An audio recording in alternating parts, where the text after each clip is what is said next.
Videos జర్మనీలో కూడా చక్కర్లు కొట్టేస్తున్నాయి. చాలా హ్యాపీగా అనిపిచ్చింది. ఒకళ్ళు కామెంట్ చేశారు జర్మనీ నుంచి, "నీ ఫ్రైడ్ రైస్ రెసిపీ అంటే నాకు చాలా ఇష్టము. నా కోసం ఒకసారి పోస్ట్ చేయవా?" అని చెప్పేసి. సో, తన కోసమే ఈ వీడియో అన్నమాట.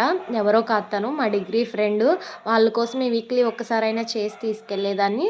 సో, నా డిగ్రీ డేస్ గుర్తొచ్చేసాయి. తనతో పాటు మీకు కూడా రెసిపీ చూపిచ్చేస్తాను, వచ్చేసేయండి. మీరు ఉన్నారు, రాజమండ్రిలోనే ఉంటారు. "అక్క ఒక మంచి వీడియో చేస్తున్నావు, బాగా మాట్లాడుతున్నావు" అని సపోర్ట్ చేశారా? అబ్బే లేదు. మీరు నా కష్టాన్ని ఎప్పటికీ గుర్తించరు. ఇదైనా పూర్తిగా చూసి నచ్చితే సబ్స్క్రైబ్ చేసుకోండమ్మా ప్లీజ్ కదా! సరే, ఈ వీడియోలోకెళ్ళిపోతే కొత్తిమీరని, పుదీనాకుని, ఉల్లిపాయలని, పచ్చిమిరపకాయలని, గరం మసాలాని, చికెన్ మసాలాని, టేస్టింగ్ సాల్ట్‌ని తీసుకున్నాను.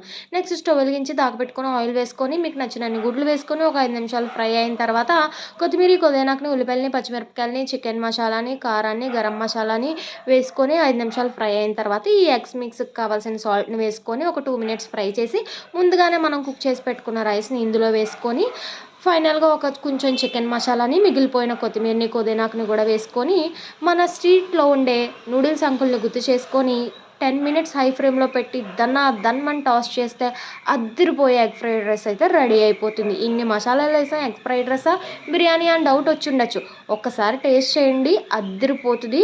మీరు కూడా సూపర్ అంటారు. ఇంకెందుకు లేటు, సబ్స్క్రైబ్ మరి.